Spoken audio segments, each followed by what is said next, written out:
Well, as I speak with you this morning, I'm excited. It's the eve of the Euros, and as a Scot, this is the first time we've qualified. We've had skin in the game since I was a similar age to some of the players. It was that long ago. But I'm about to speak to a man who's equally excited, but for different reasons. Belgium are the number one ranked team in the world at the moment. And rather than just being pleased to be in the Euros, I think Yves de Cocker, you're actually quite hoping to that you might actually win the Euros, which is more than we are. Well, I think it's now or never for this golden generation of Belgian players that are excelling at their individual teams for so many years now. The only thing is we had a bit of a backdrop with Kevin De Bruyne getting seriously injured in the Champions League final. We have Eden Hazard, who hasn't played five decent games in a row in the last 2 years, and then probably the man people never talk about internationally is Axel Witsel, who is our what we call the key on the lock, the key on the door, just in front of the defense. The water And carriers, he, they call them, didn't they?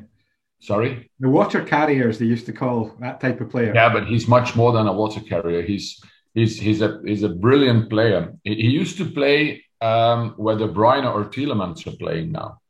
And Martinez got him one row back just to regulate and to he's the strategist of the team. But Never loses a ball.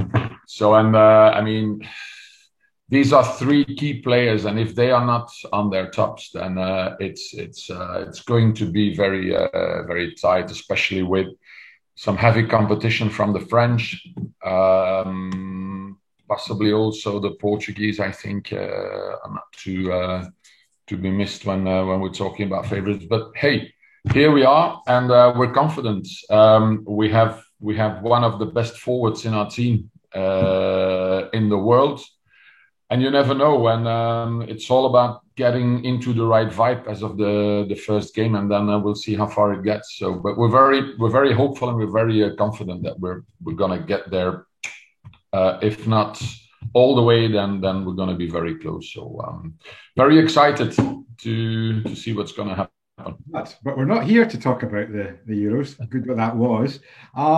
You have spent over 2 decades working at some of the highest profile and biggest stadiums in the world. And I know you've worked at the last four World Cups, and I know you've worked at three Olympics. Probably some of the stadia that are being used in the Euros are your babies. Would that be a fair point? Because you're now, it says behind your head, can't see all of it, but Pitch Tech, you've formed Pitch Tech. And we'll talk about that as we go through this conversation. But are some of the stadiums being used, some of your babies?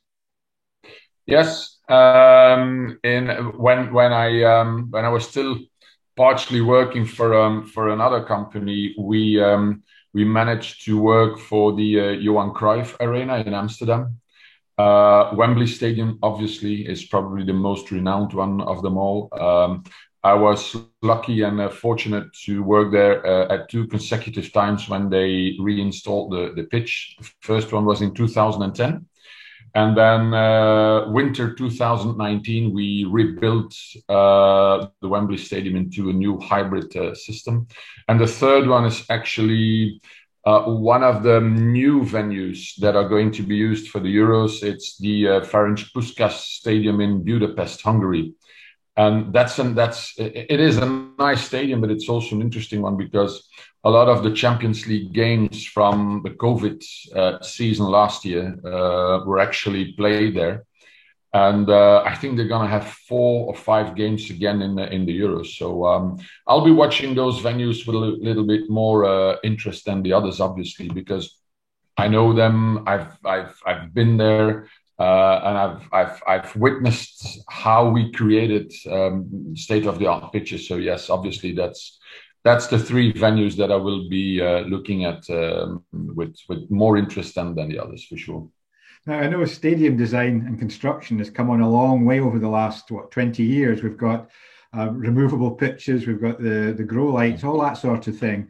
Do you think when these stadiums were nothing more than visions on a computer screen, that the problems that modern day stadia would create and have was envisaged at that point? I know this is what your job is now, to try and resolve those problems, but do you think the problems were envisaged to begin with? I think the whole setup of starting to think about a new stadium or a renovation of a stadium nowadays is completely different than it was 20 years ago. Yes, of course. I don't think that before the Emirates was built in London, the Arsenal Stadium, nobody really realized that the center stage of that stadium literally is the pitch, and that ideally a designer should work around the pitch, bearing in mind that this is the main stage for the stars, for the capital of the clubs. And ever since the Emirates was built, to my knowledge, that was the first stadium ever that actually started to design everything around the pitch. The pitch was the main center of the whole idea. And obviously you can see that because Arsenal ever since have had a fantastic, immaculate pitch.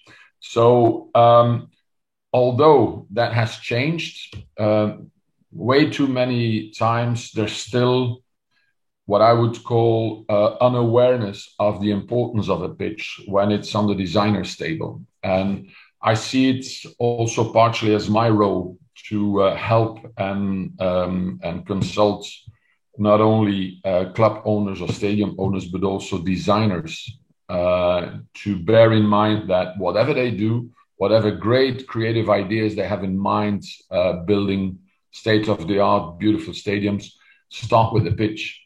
Because if the pitch is not working, if the pitch is not good, then the image of the stadium, the club will suffer from that, and that's what it's all about. So there is still a long way to go, but slowly and surely we're getting there. Are there, and this is probably a silly question, are there people who are specialist stadium designers out there, stadium architects, or is that a breed who has become a thing now, and perhaps initially was just people who took on that as part of any other project they might have had? Yes, there are. There's in the last 30 years, 30 odd years or so, there has been what I would call major designer firms, architects, engineers who have specialized in top-notch sports infrastructure and venues. I'm not gonna name some of them because then obviously you will forget about others, and I don't want to go that way. But in general, there is a series of very experienced architects and engineers firms. Then you have what I would call the pitch consultancy organizations. They specialize in whatever happens with the pitch, the profile of the pitch, how should it be built up, what technology do you need, and so on. The only thing that was missing, if you look at this side of the table, the engineers, the architects, and the pitch consultants, and on the other hand of the table, you have the end user, the club owners, the stadium owners, the federations. The only thing that was missing was somebody or some company that could help the end user, the customer, in determining exactly the technology needs of what has been designed. Because all these companies, they give a very detailed brief of this is how your pitch should be constructed. This is how you should do your pitch management. But how you're going to implement all these technologies, in what way, in what numbers, and how are you going to make them compatible? Actually, nobody covers that until now. And this is what I thought that what I would call is the gap in the market. And I want to be that bridge, that bridges the gap between the customer and the pitch technology industry. So that's a bit of my mission, if I could call it that way, that I'm trying to implement. Like a facilitator, really. And I think you've talked about it as being a concept guardian. Yes. Well, I must admit that was a creative idea of the person I work with to create my website and the content and so on. But I liked the let's say the vibe around it. Everybody's talking about managing directors, general manager, and so on. That's a bit old school. I don't see myself as a managing director. I see myself as somebody, as an external colleague of a club or a stadium owner or whatever. And that external colleague's specific and main task should be to guard on the concept that we want to implement, and not only on individual technologies. We need to start think conceptual, holistic. If you're only gonna buy grow lights and you're only gonna buy a hybrid grass system, and that's as far as you want to look, then the risk of failure is much higher than if you embed it in a concept and you make it work together. And this is about screening, contacting the industry, price quotations, negotiations, purchase, implementation, and training. And training not only for the ground staff who need to work with the technology, but also the people up there in the offices that need to understand that it's not because they buy grow lights that their pitch going to be perfect. So it's the whole concept of how do you implement all these technologies in such a way that they make a whole and that they actually create optimal return on your initial investment.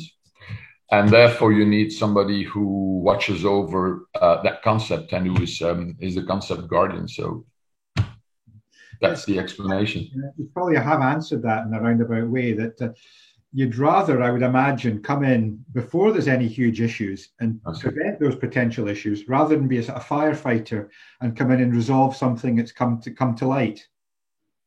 That is, I consider that partially as my task as well, to be, next to being a concept guardian, to be a sort of evangelist of the whole idea. And the whole idea is, whether it's for new stadiums, new constructions, new developments, or renovations, or just ongoing extension of training centers, for example, think before you act. And if you are not sure enough that you have all the knowledge on board, then you could talk to me and I can help you in determining what is really necessary and how we're going to implement everything together. And yes, in an ideal world, Scott, you can do that upfront before there's anything on the drawing board whatsoever. But I'm a realistic guy, and most of the time there's already a design, or let's say you're already in the operational phase where you're constructing your stadium or your training center or whatever. It's never too late to change or to make other decisions, as long as you're opening your mindset and you are willing to rethink and to reconsider what you thought was best. So, but yes, in an ideal world, you can start from scratch. And that's why I'm also bearing a lot of attention in just talking to people, to customers, to clubs, to federations, just to make them aware of the fact, if you would have a new project, don't just start from a design and then think along and then see what happens on the way. And, oh, yes, we need a pitch and we need pitch technology and we need to construct it. Just make people aware so that when they come to that point on which they need to decide what are we going to do, that they already have got the idea of thinking of pitch construction and technology in a conceptual way, and that they don't forget about it and they need to change it during, let's say, the process. Is there a common thread to the sort of mistakes and that are put in at early stages? Do you think, oh yeah, it's another one of those, it's the same mistake as I've seen many, many times before? There are, unfortunately, a lot of what I would call similar mistakes that keep coming back. And one of the main reasons is that the people who are in charge of deciding what they're going to do, how they're going to do it, what budgets they're going to spend, and so on, are not fully aware of how this principle works with pitch technology. There's very often also some difference in understanding between the grounds team and the people who decide in the management. And the grounds managers don't always get what they want for a certain budget, and the management doesn't always understand the needs of the groundsman, and therefore too often there is chosen what is not the best option. One chooses for what I would call a compromise. You get this technology, now you make it work. But that's not how it goes. And I think most of the mistakes, if I could call them that way, are basically mistakes that are a product from what I would call an awareness of knowledge and experience in this domain that is lacking within a club or an organization. But the good thing is that more and more you see these organizations understanding that they don't know enough about this particular topic, and therefore they are looking for help externally, and I think that's a good thing. It's better to admit that you probably don't have the skills and the experience in-house and then go look for it, than trying to keep everything to yourself and ending up with a model that is not performing versus the budget and the investment that went in there. And my guess would be that solving the problems before they take place is an awful lot less expensive than having to solve a problem that's got a big problem in the end. So taking the earliest stage is always the best way forward. Absolutely, that is so true, and that is one of my main challenges, is to convince people that I'm not just here just to earn money for my company, but that I can actually help them earning a lot of money for their organization. And we're coming from a moment where companies and people like myself were considered as, they know something about the industry, so now they're trying to get some good money out of their experience. Into these guys or these companies might have a value for us, so we better talk to them. And therefore, when the first meeting I'm having with customers is always about my 3-step process in what I'm doing. The first step is to get the exact briefing right from the customer. What do you really expect from your new pitch? And most of the time, people, in a split second, that you see them thinking like, does he really think that we don't know what we want to achieve with our pitch? But if you go more in depth, then they realize that they haven't really thought about it thoroughly. So it's helping them understanding what they exactly want to achieve with that pitch. That's the first step. The second one is to make an assessment of what already exists. And that's not only about equipment and type of pitch, it's also about culture-wise in a club. How did they actually work with their pitch and the people that were responsible for it? It's a cultural thing. So then you can make an assessment, and then you can make a report, and then you can make suggestions. This is what you probably need to do if you want to achieve your goal that you have defined together with me. And that goes about pitch technology. It's about cultural things. You should change your mindset towards grounds managers, for example. And that's the first 2 phases. That's where it stops. That's what they pay me for. And then the third phase, there's actually a couple of options. They can take my advice to heart and try to implement it themselves. That's fine. They can actually put it somewhere in an office and do nothing about it. That's not the best option, but that also happens. And the third option is that they want me to stay in that last process of going to the market, talking to suppliers of pitch technology, determining what we really need, and then starting also the implementation of all these technologies. And once it's implemented, the ongoing training of the club or the federation or the stadium management. If that is, let's say, the third part of my task, I will not charge them anymore for that part. And that goes in a very transparent, translucent way. It's an open discussion. If they want me to take responsibility in actually implementing the whole pitch technology approach, I'm working with partners, with pitch technology suppliers, because if I need to take responsibility for the end result, I'm not going to work with people or companies that I don't know or that I'm not really confident in. So in that case, they accept me to work with partners. And then obviously they don't pay me anymore for that. So it's a very transparent, very open discussion with customers. And what I've learned from that is that it's probably also a bit of a new insight on how you work with customers. There used to be a time when I started my career 30 years ago, you were the salesman, and then you had somebody in front of you that was maybe going to buy from you. And it was almost like a fight. Nowadays, and that's how I consider my customers, it's an open relationship. It's about making the best out of what we can both do, and what value can we bring to the table in order that I can do my job and they can benefit from it. And then you don't need to hide things, or you don't need to do things that you probably want to keep to yourself.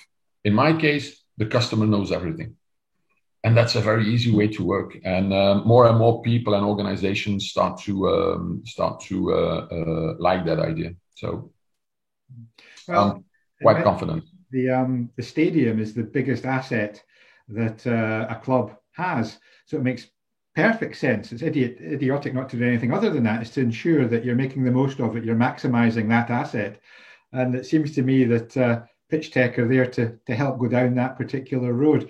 Yves, lovely to talk to you. Yes, I know this will be well, but as we speak, I hope that it's a Wembley final between Belgium and Scotland. But as I say, it probably won't age well, that statement. But good luck, and I hope that we get an opportunity to meet up face to face sometime fairly soon. We can enjoy. Looking forward to that, Scott. Thank you very much. Thank you.